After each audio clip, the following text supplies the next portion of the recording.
I'm Larry Boskelly. I am the facilities manager, the maintenance manager, and project manager for all things LayerZero.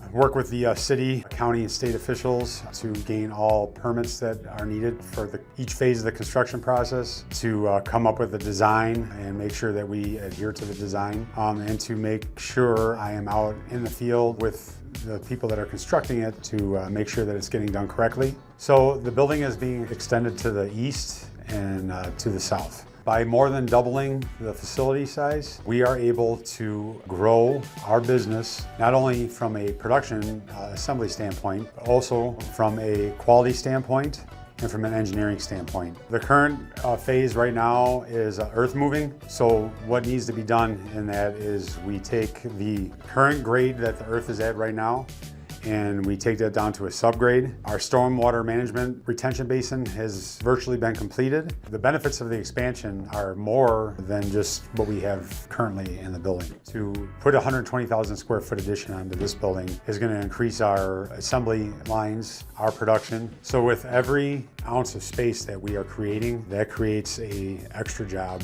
for the employees that we have currently and ones that we need to hire. Our customers are our biggest asset. We will be able to service our customers at a greater speed, better efficiency, and better quality.